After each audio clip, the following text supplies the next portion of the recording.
이사야 24장 1절에서 9절까지 말씀입니다.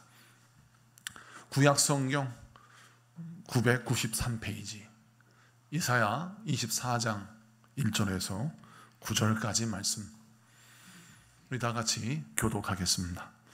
제가 먼저 봉독합니다. 보라, 여호와께서 땅을 공허하게 하시며 황폐하게 하시며 지면을 뒤집어 엎으시고 그 주민을 흩으시리니 백성과 제사장이 같을 것이며 종과 성전이 같을 것이며 여종과 여주인이 같을 것이며 사는 자와 파는 자가 같을 것이며 빌려주는 자와 빌리는 자가 같을 것이며 이자를 받는 자와 이자를 내는 자가 같을 것이라. 땅이 온전히 공허하게 되고 온전히 황무하게 되리라. 여호와께서 이 말씀을 하셨느니라. 땅이 슬퍼하고 쇠잔하며 세계가 쇠약하고 쇠잔하며 세상 백성 중에 높은 자가 쇠약하며 땅이 또한 그 주민 아래에서 더럽게 되었으니 이는 그들이 율법을 범하며 율례를 어기며 영원한 언약을 깨뜨렸습니다. 그러므로 저주가 땅을 삼켰고 그 중에 사는 자들이 정죄함을 당하였고 땅의 주민이 불타서 남은 자가 적도다. 새 포도즙이 슬퍼하고 포도나무가 쇠잔하며 마음이 즐겁던 자가 다 탄식하며 솟구치는 기쁨이 그치고 즐거워하는 자의 소리가 끊어지고 수금 타는 기쁨이 그쳤으며 다 같이 노래하면서 포도주를 마시지 못하고 독주는 그 마시는 자에게 쓰게 될 것이라. 아멘. 할렐루야. 우리 옆 사람과 인사하겠습니다. 하나님이 함께 하십니다. 네, 잘 오셨습니다. 우리 하나님께서 오늘 이 시간 이 귀한 예배 참석하신 여러분들에게 이 말씀을 통해서 새 힘과 능력을 더하실 줄로 믿습니다. 자, 오늘은 이사야 24장 1절에서 9절까지의 말씀을 통해서 다시 시작하는 것은 후퇴가 아니다. 다시 시작하는 것은 후퇴가 아니다 라는 제목으로 하나님 말씀 증거하도록 하겠습니다. 오늘 본문 이사야 24장은 독특한 특징을 갖고 있습니다. 그것이 무엇이냐면 지금 우리 하나님께서 이사야를 통해서 1장부터 23장까지 또 이스라엘을 향한 또 팔레스타인 주변의 열방을 향한 하나님의 말씀을 허락하셨는데, 특별히 오늘 본문은 우리 모든 인류, 그러니까 온 민족, 온 열방을 향하여 우리 하나님께서 심판의 말씀을 하십니다. 자, 그러면 이 말씀을 언뜻 보면 계속해서 땅이 심판을 받고 땅이 이렇게 되고 땅이 이렇게 되고 라고 하는 말씀이 계속 반복하는데, 이 땅이 도대체 15번이나 등장을 해요. 하나님께서 온 땅을 심판하시고자 하는 하나님의 의지가 드러나는 말씀이 오늘 이 본문이에요. 언뜻 보면 두렵고 떨리고 마음이 어두워지는 것 같은 느낌이 듭니다. 그러나 이 말씀에서 주시는 귀한 메시지가 있어요. 그것은 바로 무엇이냐면, 하나님이 온 땅을 심판하신다는 것은 모든 것이 끝일 수도 있지만 새로운 시작의 출발점이 될 수도 있다는 것이죠. 여러분, 우리 하나님께서 물로 세상을 심판하실 때 모든 세상이 물로 하나님의 심판을 받아 다 물 아래 잠기게 되었습니다. 그런데 우리 하나님께서 노아를 통하여 새로운 시작을 허락하셨고, 우리 하나님이 모든 홍수의 심판을 거두시고 다시 이 세상을 리셋하실 때, 다시 이 세상을 새로 고침이라고 시작하셨을 때, 이 세상은 다시 노아를 통하여 새로운 역사가 일어났습니다. 사랑하는 성도 여러분, 그리스도를 통하여 이 땅에 마지막 심판이 임하였을 때 이 모든 땅이 심판을 받고 끝나는 것이 아니라 그리스도와 함께 우리는 왕같은 제사장이 되어서 주님과 함께 하나님의 나라에서 눈물도 고통도 아픔이 없는 그 천국에서 영원한 왕권을 누리고 행복한 주의 자녀로 인생을 살아갈 수 있는 새로운 시작이 열린다는 것입니다. 그래서 온 땅의 심판은 새하늘이 열리는 귀한 때라는 거예요. 그래서 이 말씀을 통해서 우리 믿는 자들은 어떻게 이해를 해야 하냐면, 우리의 시선이 땅에 고정되면 안 된다는 겁니다. 이 땅은 하나님이 심판하시고 결국 이 땅은 무너질 수밖에 없고 이 땅은 곧 쇠락할 수밖에 없는 땅입니다. 우리의 시선이 땅에 머물면 결국 우리는 마음이 어두워지고 이 땅이 쇠락하는 것만큼 우리의 마음과 우리의 생각도 쇠락해져 가는 거예요. 그런데 우리의 시선이 하나님의 나라에 고정되어 있고 저 하나님을 바라보고 산다면 우리는 이 땅의 흥망성쇠에 내 마음을 빼앗기지 아니하고 영원히 변치 않는 하나님의 나라에 분명하고 선명한 약속을 붙들고 인생을 살 때 우리 인생의 참된 복이 시작된다는 것입니다. 여러분, 마음을 빼앗기면 천만금을 갖고 있다 할지라도 마음이 불안하게 되어 있습니다. 사단에게 땅에 마음을 빼앗기면 우리가 아무리 잘 살고 잘 되고 모든 것이 형통하다 할지라도 내일의 불안, 우리 인생의 오류 때문에 우리가 떨 때가 있어요. 두려움에 사로잡힐 때가 있습니다. 여러분, 우리가 인생을 살면서 왜 두려움에 사로잡힙니까? 이유는 우리의 예측대로 인생이 풀어지지 않기 때문입니다. 우리 인생에 발생하는 인생의 오류가 있어요. 요즘 뉴스에서 자주 등장하는 사건 중에 하나가 자동차의 급발진 뉴스가 자주 나오죠. 여러분, 비싼 돈을 주고 차를 샀어요. 그런데 이 차가 갑자기 RPM이 올라가고 어떠한 조작도 하지 않았는데 엑셀도 밟지 않았는데 갑자기 무서운 속도로 차가 막 내달리는 겁니다. 그런데 이때 아무리 브레이크를 밟아도 차가 서지를 않는 거예요. 그때 당황하게 되죠. 그런데 이 급발진의 현상을 왜 급발진이 일어나는가 여러 가지 조사를 하고 연구를 하지만 정확하게 밝혀진 것은 없어요. 그런데 문제는 급발진의 현상이 나타나고 있다는 것입니다. 자, 차라리 문제의 원인이 밝혀지고 무엇 때문에 급발진 현상이 일어난다고 한다면 우리의 차량을 여러분 고치고 수리하여서 그러한 불상사가 생기지 않도록 하겠는데 이거는 도대체 어떠한 문제 때문에 어떤 메커니즘의 오류 때문에 급발진이 일어나는지 모르니 우리가 이 차량을 탈 때마다 운전을 할 때마다 불안한 마음이 들 때가 있죠. 그런데 이 급발진의 대처법을 여러 이제 차량의 전문가들이 권하는데 몇 가지를 권해요. 급발진 현상이 일어나면 RPM이 팍 올라가거든요. 그러면 갑자기 그때 차가 빨리 가려고 할 때 N, 중립을 누르라는 거예요. 그런데 만약에 중립을 누르라도 차량이 달리면 시동을 끄라는 거죠. 시동을 끄고 그 다음에 엔진 브레이크는 들 수가 없으니까 그 전자 브레이크를 당기면 차가 서게 되어 있다는 거예요. 자, 제가 지금 자동차 강의를 하는 건 아니고 제가 이 내용을 듣고서 제가 시뮬레이션을 그렸어요. 만약 내 차가 급발진이 일어나면 어떻게 할 건가? 모의 훈련을 합니다. RPM 올라간다, 바로 N. 그리고 시동을 끄고 그 다음에 전자 브레이크를 당긴다. 이거를요 예비군 훈련하는 것처럼 계속 훈련해서 익숙해지는 겁니다. 머리에서 그림을 그리는 거죠. 그러면 어떤 일이 벌어지냐면 두렵지가 않아요. 다시 말해, 원인을 알 수 없는 두려움이 우리 앞에 있으면 아직 그 일이 일어나지 않았는데 막 두려워요. 마치 내 차가 금방 급발진 사고가 일어날 것 같아요. 그런데 그에 대한 해법을 내가 알고 있고 그 해법을 내 몸에 익숙하게 만들면 두렵지 않은 겁니다. 그런 현상이 발생돼도 능숙하게 대처할 수 있는 훈련을 하는 거죠. 마찬가지입니다.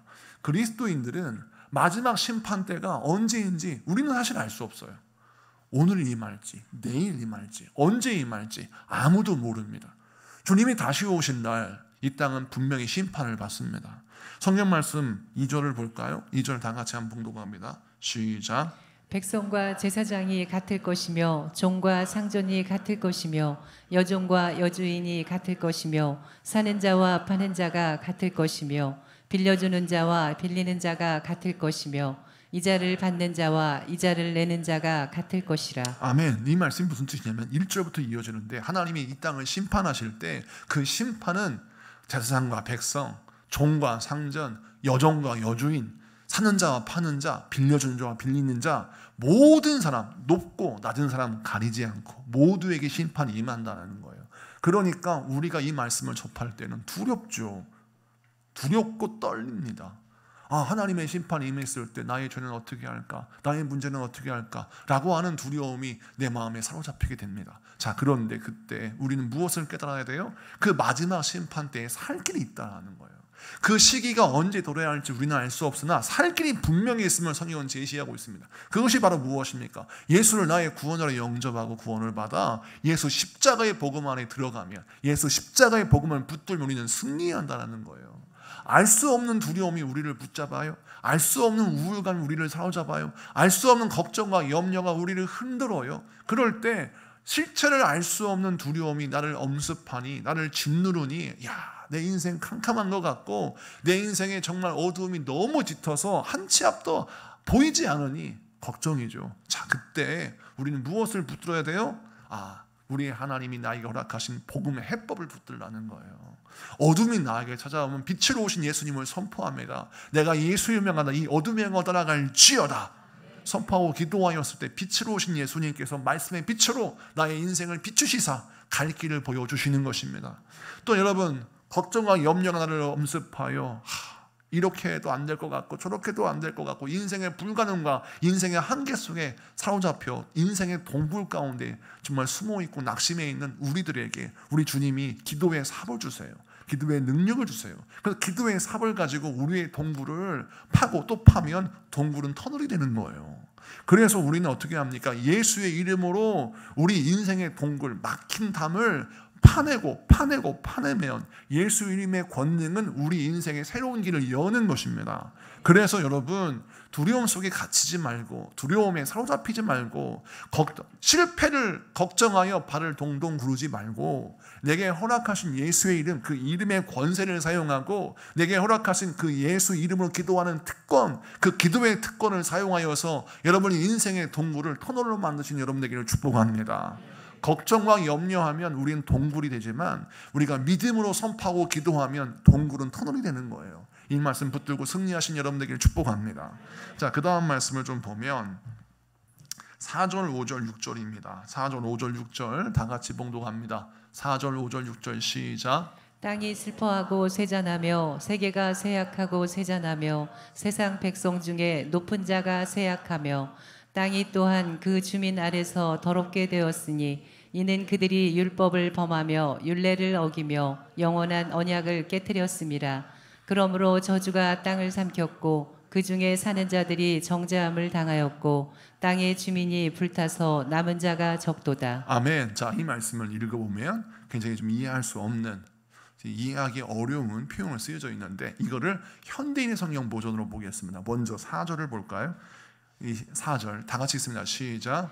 땅이 마르고 시들어가며 온 세계가 쇠잔하고 세상의 높은 자들도 쇠약해 가고 있다. 아멘. 여기서 보니까 땅이 마르고 시들어간대요. 그러니까 마치 생명체가 있는 존재처럼 표현되고 있죠. 땅이 점점점 시들어갑니다. 땅이 쇠약해져 갑니다. 이유가 뭡니까? 5절을 봅니다. 5절. 자, 다 같이 읽습니다. 시작. 땅이 죄로 더럽혀졌으니 이것은 사람들이 하나님의 법을 불순종하고 그와 맺은 영원한 계약을 어겼기 때문이다. 아멘. 여기서 보니까 4절과 5절을 연결해서 보면 땅이 쇠약해져 가고 땅이 말라져 가고 땅이 이렇게 더럽혀져 가는 이유는 무엇이냐? 인간이 하나님의 법에 불순종하고 그와 맺은 영원한 계약을 어겼기 때문이다라고 말씀이 정확하게 해석하고 있어요. 이건 원어를 우리가 이해하기 쉽도록 의역해서 말씀하고 있는 내용인데 이 말씀은 이 해석을 통해서 우리가 이해하면 아주 딱 떨어지는 대답이 나와요. 그것이 바로 무엇이냐면 이 땅에 심판이 임하는 이유는 인간의 죄 때문이라는 겁니다. 자, 그래서 우리 하나님은 인간이 이 땅을 더럽히고 우리 환경과 상황을 악하게 만들기 때문에 우리 하나님이 우리에게 말씀합니다. 좋은 땅을 만드는 사람은 좋은 농부라는 거예요. 악한 땅을 만드는 사람은 악한 농부가 악한 땅을 만든다는 겁니다. 다시 말해서 내가 악한 땅에 살고 있어요. 정말 쇠락해져가는 땅에 살고 있어요. 정말 죄악의 저주에 붙들려 있는 땅에 살고 있어요. 그러면 그 땅에서 내가 좋은 농부가 되면 하나님의 말씀을 붙들고 하나님께 쓰임받는 자가 되면 이 악한 땅, 쇠락해져간 땅을 되살릴 수 있다는 것입니다. 그래서 오늘 성경은 우리에게 무엇을 제시하냐면 환경이 악하다 원망하지 말고 네가 먼저 하나님의 사람이 되고 네가 먼저 이 땅을 살릴 수 있는 좋은 농부가 되라고 말씀하고 있는 것입니다. 사랑하는 성도 여러분, 오늘 말씀에 율례와 율법이 나오죠. 구약 성경에서 자꾸 율법을 지켜라, 율례를 지켜라 라고 말씀하고 있는데, 자, 우리는 복음의 세대에 살고 있기 때문에 율법하면 약간 내 마음에 좀 거부감이 있어요. 근데 구약 성경에서 율법을 제시하신 이유가 있습니다. 이스라엘 백성들이 애굽에서 종살이를 했어요. 몇 년 동안요? 한 200년이 넘게, 400년이 넘게 종살이를 했습니다. 400년이 넘게 종살이를 했다 보니까 무엇이 몸에 배었냐면 노예 근성이 내 몸에 밴 거예요. 여러분, 우리가 한 2년만 군대 생활해도 군대 갔다 온 예비역들 항상 군대 얘기만 하지 않습니까? 저도 학교 다닐 때 보니까 저희 선배들을 보면 누가 보면 저 특공대 나온 것 같아요. 군대 1년 6개월 다녀오고서 막 20년 다녀온 것처럼 군대 얘기를 계속해요. 잠깐 몇 년 군복무하는 습관과 그 생활이 그대로 몸에 배이는 거죠. 요즘 나 때는 말이야 라고 말하면 뭐라고 그래요? 꼰대기질이라고 그럽니다. 그래서 나 때는 말이야 라고 말하지 말라고 그래요. 그런데 나 때, 나의 때를 이야기하면 제가 올해 50인데 만으로 50인데 살면 얼마나 오래 살았을까요? 그런데 저도 나 때는 말이야 라고 말한단 말입니다. 그러면 그 나 때는 도대체 몇 살 때일까? 제가 10대째를 걸어가면서 나 때는 말이야 이렇게 할까요? 30대, 40대 활동했던 경험들을 이야기하고 할 때 나 때는 말이야 라고 했겠죠. 자, 그러면 겨우 살아봤자 20년, 30년에. 근데 20년, 10년, 20년의 경험이 내 몸에 배어서 미숙한 사람을 보거나 내가 이해 안 가는 행동을 한 사람을 보면 적응이 안 되는 거예요. 그만큼 우리는 20년, 10년만 지나도 몸이 확 배어버려요. 상황이. 400년이 지나서 이스라엘 사람들이 노예 생활을 했으니 400년 동안 몸에 밴 이 노예 근성 어떻게 바꿔요? 자, 가나안 땅에 들어갔어요. 정말 높은 성에 살고 좋은 땅에 거주해요. 자, 그렇다고 한다면 그들이 그 성에서 행복하게 인생을 살까? 하나님의 백성들의 인생을 살까? 좋은 땅, 좋은 성에 살고 있고 좋은 집에 살고 있지만 사는 것은 노예처럼 사는 경우가 노예처럼 살 수 있다는 거예요. 여러분, 그래서 우리 하나님은 이스라엘 백성들을 애굽에서 탈출시키시고 홍해를 건너게 하시고 바로 가나안 땅으로 인도하시지 아니하시고 어디를 인도하세요? 시내산으로 인도하셨잖아요. 성경을 보면 그렇게 가고 싶은 땅, 그렇게 밟고 싶은 땅, 가나안 땅으로 바로 직행하게 하셨을 텐데 하나님은 가나안 땅에 가지 않게 하시고 먼저 시내산에 들르게 하셔서 시내산에서 1년여간 하나님의 말씀을 들을 수 있는 훈련을 하셨어요. 왜 그러셨을까요? 이유는 좋은 사람은 좋은 땅이 만드는 게 아니에요.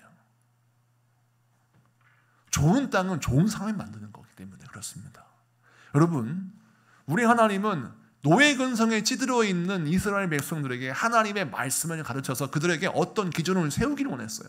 노예는 애굽 사람의 주인의 기준을 가지고 인생을 살아가는 사람입니다. 내 기준이 없어요. 노예는 그냥 주인의 기준이 내 기준인 거예요. 그러다 보니까 주인이 믿는 미신, 우상숭배, 이것이 나의 종교요, 나의 믿음이었어요. 그리고 나의 인생의 생활 양식, 주인이 나에게 허락한 그 스케줄대로 내가 살아야 되기 때문에 내가 어떠한 기준을 따라서 인생을 살아본 경험이 없는 겁니다. 그렇게 400년을 살았다 칩시다. 자, 그러면 이제 자유가 주어졌어요. 근데 뭘 어떻게 해야 될지 모르는 거예요. 그러니까 모세가 호렙산에 시내산에 올라가서 하나님을 만나 십계명을 받을 때 세상에 홍해를 가르신 하나님의 놀라운 기적을 경험한 사람들이 금송아지를 만들어서 거기에 절을 하고 춤을 추지 않습니까? 어떻게 이런 어리석은 짓을 저지를 수 있습니까? 그 이유는 노예 근성이 해결이 안 됐기 때문에 그렇습니다. 자, 그래서 우리 하나님이 그들에게 기준을 제시하셨어요. 그 기준은 무엇입니까? 율법이라고 하는 하나님의 사람의 삶의 기준을 세워주셔서 너희는 이 기준대로 인생을 살라라고 말씀하신 것입니다. 사랑하는 성도 여러분, 오늘 이 말씀 통해서 우리 주신 메시지가 무엇입니까? 믿음의 사람은 믿음의 삶의 방식이 있다는 거예요. 우리가 신앙생활할 때 예수를 영접하고 구원받아 하나님의 자녀가 되었다면 하나님의 자녀다운 삶을 살아가는 기준이 세워져야 합니다. 여러분 삶 가운데 어떠한 기준이 있습니까? 가정에서 몇 가지 기준이 있습니까? 여러분이 인생, 여러분 회사에서, 여러분 생업의 현장 속에서 어떠한 기준을 가지고 인생을 살아갑니까? 우리 인생에 기준이 세워지지 않은 채 그냥 믿음만 가지고 있다고 한다면 그 믿음은 언젠가는 쓰러집니다. 언젠가는 무너집니다. 왜 그럴까요? 기둥이 세워지지 않은 집이, 반석이 세워지지 않은 집이 어떻게 풍파를 이길 수 있으며 바람을 이길 수 있고 땅의 진동을 이길 수가 있겠습니까? 세상의 시험을 이길 수가 없는 거예요. 그래서 우리는 말씀의 기둥을 세워 우리 인생의 기초, 우리 인생의 기둥, 우리 인생의 기준을 세워서 어떠한 비바람이 와도 어떠한 시험이 와도 흔들리되 쓰러지지 않는 인생이 되어야 할 줄로 믿습니다. 오늘 말씀 보니까 이 땅이 왜 심판을 받아나냐? 인간들이 기준을 무너뜨렸기 때문에 그렇습니다. 하나님이 이렇게 살아야 된다라고 말씀하신 그 모든 기준을 무시했기 때문입니다. 계속해서 양심의 화해를 맞아 하나님이 하지 마라고 말씀하신 것을 끝까지 하는 거예요. 그러니까 인생의 모든 기준이 다 무너지니까 겉은 멀쩡한데 바람 한번 확 불면 그냥 쓰러져 버리는 것이죠. 그래서 오늘 말씀에 땅이 무너지고 땅이 저주를 받은 것은 누구 때문이다? 땅이 약하기 때문이 아니라 바로 우리 때문이다. 그러므로 여러분 이 말씀을 통해서 다시 한번 우리가 어떤 결단을 해야 합니까? 주여 내가 환경을 바꾸는 자가 되게 하여 주시옵소서. 주여 내가 상황을 바꾸는 자가 되게 하여 주시옵소서. 땅을 바꾸고 삶의 질을 바꿀 수 있는 삶의 분명한 기준, 그 기준을 허락하여 주시옵소서. 기도하신 여러분 되길 축복합니다. 자, 그 다음 말씀 좀 보면 7절, 8절, 9절입니다. 다 같이 읽습니다. 시작. 새 포도즙이 슬퍼하고 포도나무가 쇠잔하며 마음이 즐겁던 자가 다 탄식하며 솟구치는 기쁨이 그치고 즐거워하는 자의 소리가 끊어지고 수금 타는 기쁨이 그쳤으며 노래하면서 포도주를 마시지 못하고 독주는 그 마시는 자에게 쓰게 될 것이라. 아멘. 오늘 말씀 보니까 새 포도주와 포도나무가 이제 새 포도즙이 슬퍼하고 포도나무가 쇠잔하며 마음이 즐거웠던 자가 다 탄식하며 솟구치는 기쁨이 다 그치고. 자, 이 말씀이 무슨 뜻이냐면 내가 즐겨하는 포도주의 음주, 내가 즐겨하는 노래, 내가 즐겨하는 기쁨과 즐거움, 이 모든 것들이 다 그친다라는 겁니다. 자, 그래서 이 말씀이 뒤에 다 이어지거든요. 이 말씀의 뜻은 무엇이냐면 내가 세상으로부터 말미암아 즐겨하는 모든 즐거움, 기쁨 이런 것들이 다 끝이 나고 멈춘다라는 것입니다. 자, 그럼 이 말씀을 통해서 주시는 메시지가 무엇이냐? 하나님의 사람들은, 하나님의 백성들은 내가 지금 즐거워하는 이 즐거움의 끝, 이 즐거움의 열매가 어떻게 끝나고 어떻게 맺어지는지를 볼 줄 알아야 한다는 거예요. 인생에서 내가 지금 너무 즐거워요. 세상에서 즐거워요. 인생의 승승장구예요. 그런데 내 인생의 성공의 끝이 어떻게 흘러갈지를 예측할 수 있는 사람이 되어야 합니다. 여기서 잠깐요. 아니 분명히 목사님 우리 인생은 예측할 수 없는 인생이라고 말씀하셨는데 여기에서는 다시 어떻게 예측하라고 말씀합니까? 우리 인생 끝이 어떻게 예측 가능합니까? 예측 못하지요. 그렇죠. 우리 인생의 앞을 누가 알겠습니까? 내가 흥할지 아니면 내가 무너질지, 내가 설지 넘어질지 아무도 모릅니다. 그러나 예측 가능한 것이 있는데 그것이 바로 무엇이냐면 이 길은 악한 길이요 이 길은 선한 길이며 이 길은 하나님이 기뻐하시는 길이고 이 길은 하나님이 싫어하시는 길인지 그 길의 선과 악은 구분할 수 있다는 거예요. 할렐루야. 여러분 오늘 말씀은 그거예요. 우리 하나님께서 우리의 인생을 점검하라는 거예요. 네가 지금 즐거워하는 그 즐거움이 하나님이 기뻐하시는 즐거움이냐 아니면 하나님이 싫어하시는 것이냐, 네가 기뻐하는 그 기쁨이 하나님이 기뻐하시는 것이냐 아니면 네 육신만을 즐겨하는 그 기쁨이냐라고 말씀하시는 거예요. 그래서 우리 인생의 앞날은 예측할 수 없지만 우리 삶의 방식이 악으로 흘러갈지 하나님이 기뻐하신 방향으로 흘러갈지는 예측 가능하다는 겁니다. 할렐루야. 그래서 성경은 우리에게 말씀합니다. 육의 생각하는 자는 육신의 생각을 하게 돼서 육신의 사망의 길로 가는 거예요. 근데 영의 생각하는 사람들은 영의 생각을 함으로 말미암아 주님이 기뻐하신 영적인 길로 가는 거예요. 그러므로 오늘 말씀을 통해서 우리가 내 마음속에 어떤 사모함이 있어야 되느냐. 하나님, 나의 인생의 미래는 알 수 없지만 주여, 내가 가는 이 길이 주의 기쁨 되기 원합니다. 할렐루야. 하나님, 내가 가는 이 삶이 하나님이 영광 받으시는 삶이 되기를 원합니다. 하나님께서 악하다고 말씀하시면 제가 멈춰서서 뒤돌아서겠습니다. 하나님이 악하다고 말씀하시면 주여, 내가 그 자리에서 유턴하겠습니다 라고 기도하는 저와 여러분이 되시기를 축원합니다. 자, 이렇게 신앙생활을 하라는 거예요. 마지막 때에 이렇게 신앙생활을 하는 사람들은 삽니다. 그래서 성경은 우리에게 무엇을 강조하느냐? 마지막 때에 모두가 심판을 받는 것 같지만 그 가운데 남은 자가 있고 구원받는 자가 있다라는 거예요. 여러분, 홍수 심판 때에도 노아가 구원을 받았고 노아를 통하여 새로운 역사가 시작되었지 않습니까? 그것처럼 이 마지막 심판 때 예수님이 이 땅에 다시 재림하실 때에는 예수를 영접한 구원을 받은 하나님의 자녀들을 통하여 우리 하나님은 구원받을 자는 구원받게 하시고 심판받을 자는 심판받게 하셔서 당신이 행하시는 구원과 심판의 분명한 구분을 허락해 주시는 것입니다. 그러므로 이 말씀을 내 마음에 새기면서 이렇게 우리가 생각해야 합니다.